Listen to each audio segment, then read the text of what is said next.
I often tell the students in my classes to do well the first time you go through school, because you know how God, when you don't get it right the first time, kind of makes you go through it again and again and again. So do well the first time, and you won't end up like me. Something's kind of wrong with the world when your dog begins to get more friends requests than you do on Facebook. Okay.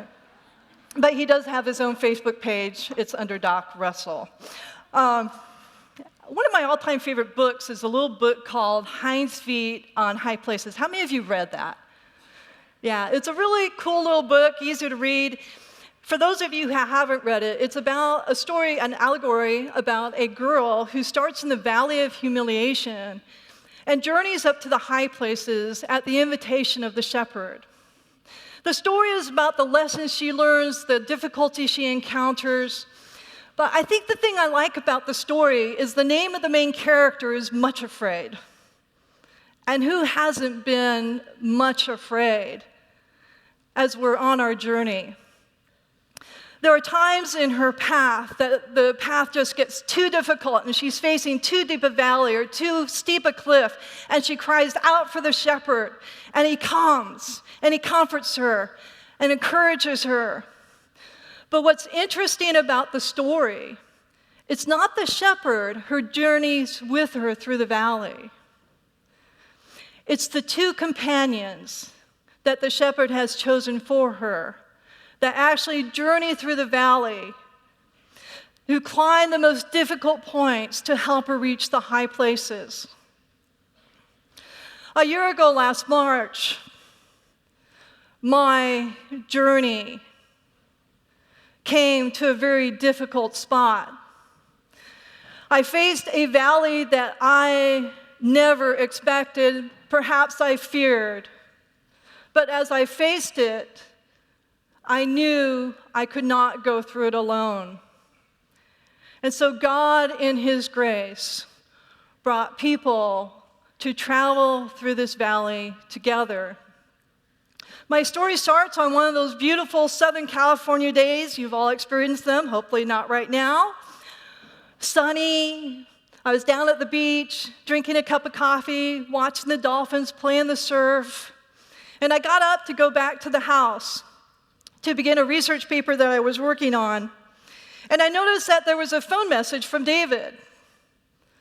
But when I picked up the phone and listened to the message, it wasn't David. This is Russell. This is Sean from LA County Fire Department. We are heading to the hospital with David. He's complaining of some chest pain. We are going to Presbyterian Intercommunity Hospital. We're en route right now. It's the one in Whittier, and right now it's about 9:45. You know, I quickly packed my car, drove to the hospital, and all I could think about is, Lord, just keep David alive. Let David be alive when I get there. And I rushed out of my car, ran into the ER, and breathed a sigh of relief. There was David, a nurse was keeping him stable. I'm going, okay, we're going to be okay. Night and observation. You know, they do all kinds of things with hearts now, and I thought, okay, we're going to be okay. Shortly, a social worker comes into the room, and he says, Mrs. Russell, are there any relatives that we should contact? I was puzzled by his look when I said, no, it's just the two of us. Then the doctor came in and pulled me aside and said, Mrs. Russell, this is far more serious than a heart attack. David has a tear in his aorta, and we're trying to call UCLA and USC for emergency surgery. A little bit later, another doctor came by and said, Dr. Russell, Mrs. Russell, your husband has an aorta dissection. We don't know if he's going to make it. Then another doctor came by and pulled me aside and said, Mrs. Russell, you need to prepare yourself. Well, actually it was, I didn't know, but David had both, a dissection where the walls and the aorta split and blood was going in the wrong channel, and he also had a tear in the outer wall, and there was only a thin membrane keeping him from bleeding to death. David was literally a heartbeat from dying. But all I knew is that I was going to lose David. And as I looked into that abyss of my greatest fear, I knew I could not walk alone. And God sent people to come walk with us. First, there were people who came and gathered around us. As soon as I knew, I called friends.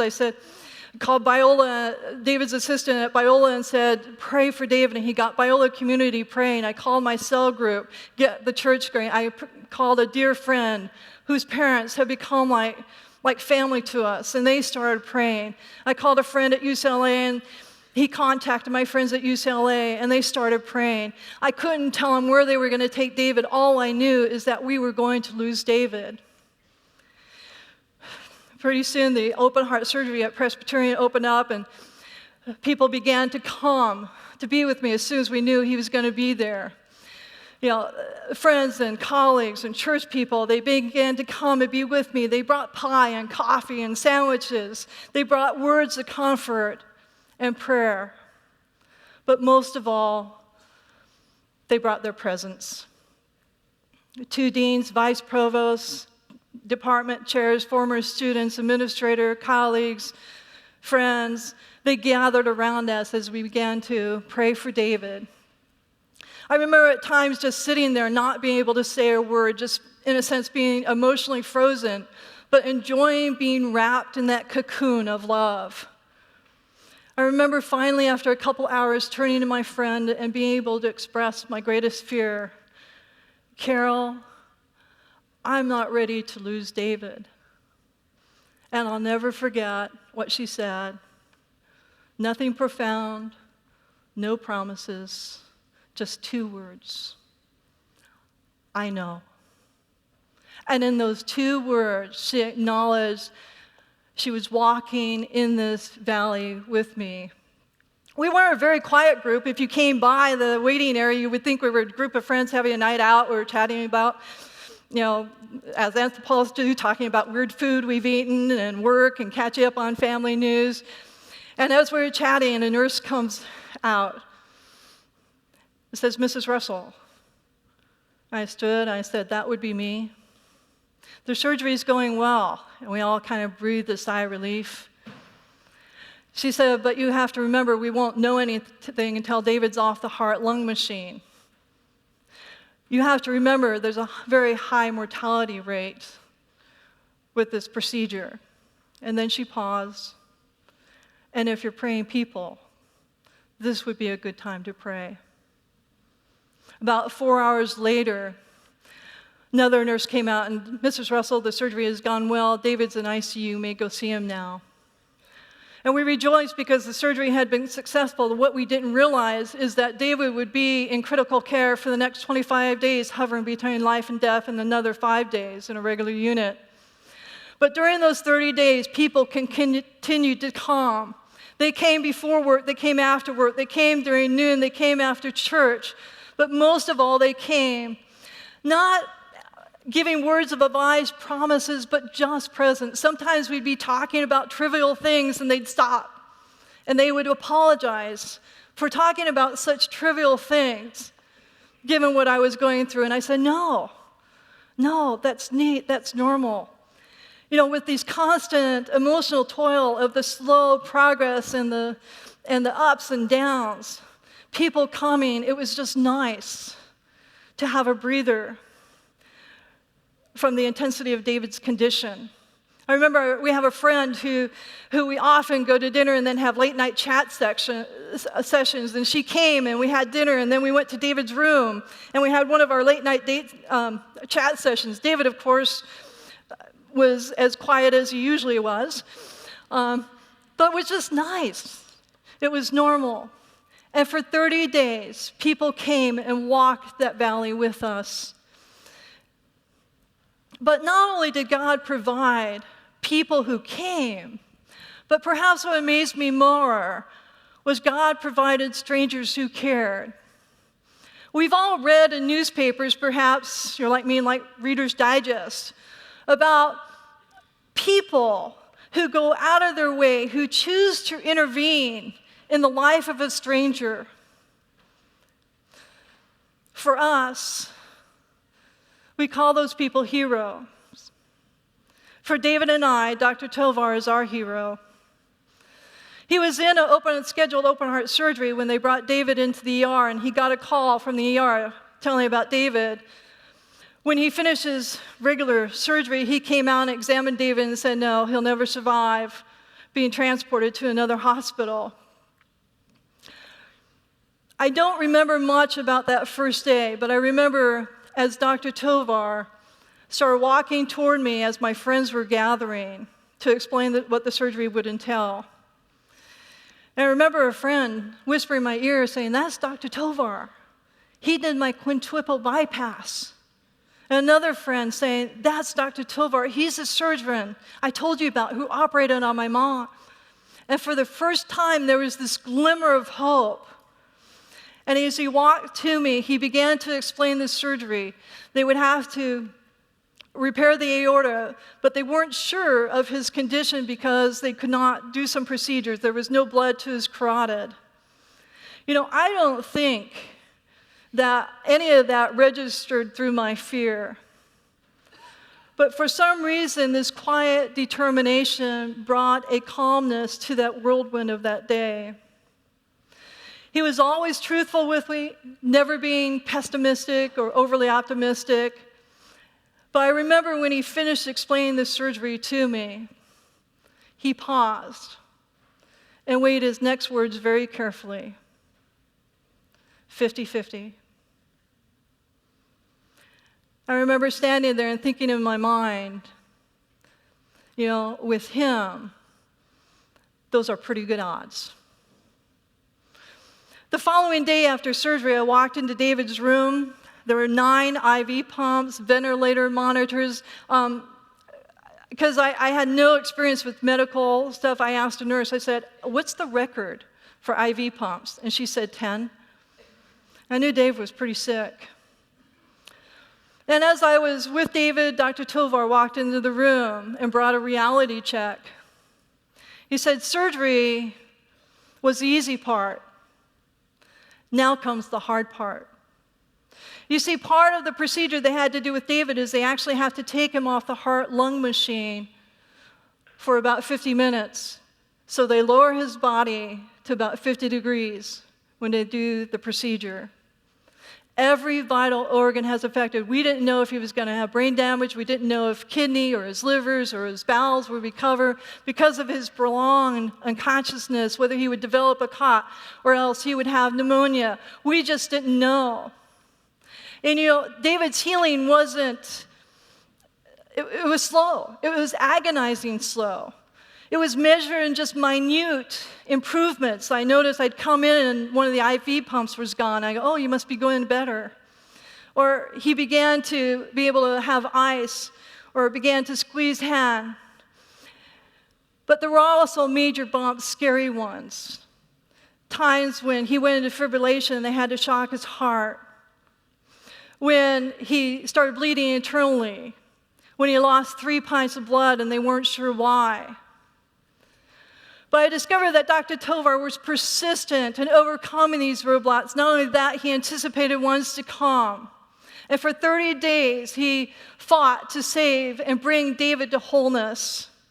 Not only that, he became David's cheerleader and took pleasure in every advance that David made when he finally was able to squeeze our hands, indicating that his brain was functioning, when he sat up, when he stood for the first time. He was David's advocate, making sure he got the specialist, making sure that he got the medicine that David needed, made sure that procedures were being done correctly. For the next 30 days, God brought Dr. Tovar to walk with us and to bring David to healing. But just not the surgeon, there were nurses who cared for David. As you watched them going around the room, doing procedures, taking blood pressure, monitoring blood sugar, it seemed like they were just flying through that room. I was amazed at all the things they were doing to keep David alive. But not only did they keep David alive physically, they cared about him. I remember, asking endless questions, having them translate what the doctor had said, and thinking, oh no, I'm such a bother, and saying, I'm so sorry for being such a bother. And I'll never forget, they said, You're part of our job too. But not only did they care about David physically, they also learned about the man who was laying on that bed. When I brought in 2 CDs of country western music, they listened to our courtship. When I brought in a picture of our wedding, they listened to the story about the water buffalo that David had paid for me. They went above and beyond. One nurse even went around to all the beds, empty beds in the ICU, to see if she could find a room with a view to help David's disorientation. Throughout this whole 30 days, they cared. And I'll never forget, as David was being discharged from the hospital, the 2 nurses who had been primarily taking care of him during that time cried because David was whole. And even now, as I go back to the hospital, respiratory therapists, physical therapists, occupational therapists, people who had worked on David will stop me and say, "How's David? How's your husband?" And they continue to care. I think one of the most amazing parts of this story is those strangers who started on the journey with me. Somehow, along the way, they became friends. And although I would never want to go through this again, I am so grateful for the friends that he has given us through this experience. But not only were there people who came and strangers who cared, there was this community that prayed. Perhaps many of you remember praying for David in your classes. But I remember students telling me, yes, the professor stopped, we were overhead, and he said, "There's not a person at Biola who doesn't owe Dave Russell a favor." In the psychology class, somebody raised their hand, "What about that Russell guy?" And they prayed for him.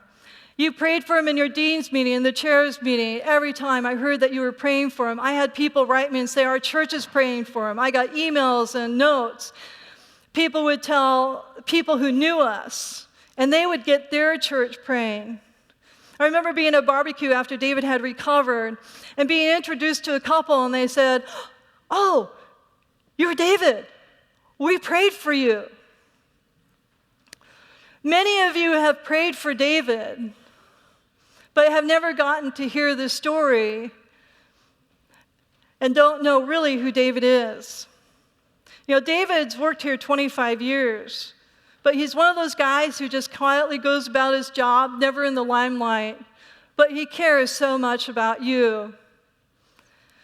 You may not know David, but all of you have been impacted by David.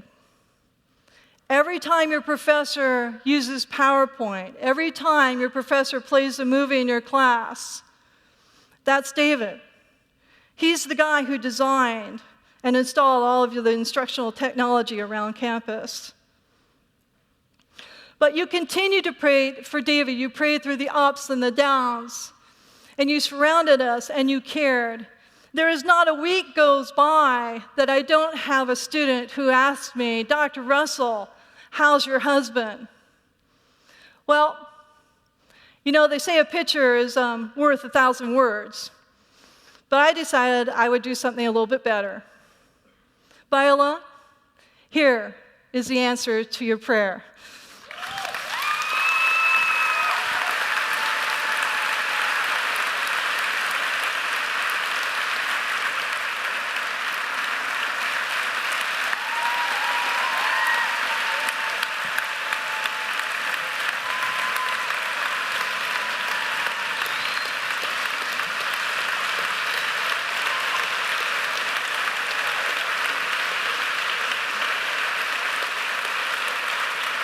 I would also, if you will, these strangers who came with you, will you also with me thank the surgeon who has come today, Dr. Tovar.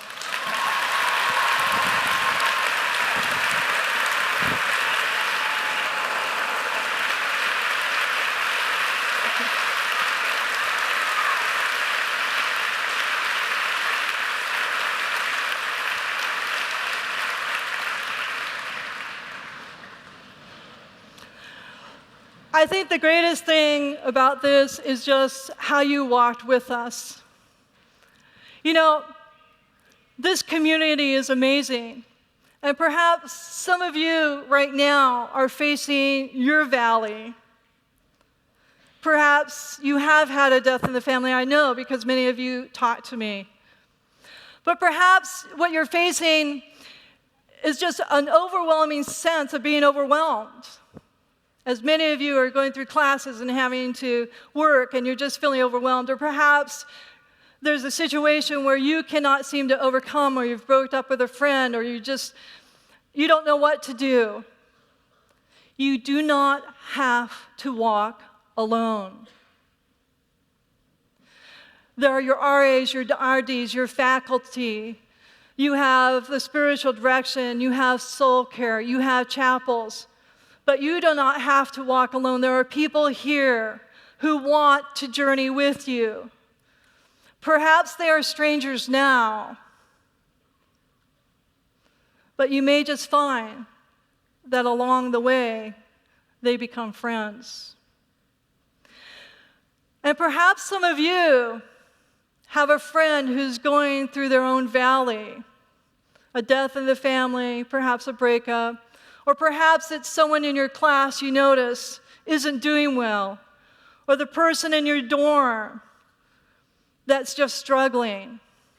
Sometimes we're afraid to say the wrong thing and we don't know what to say.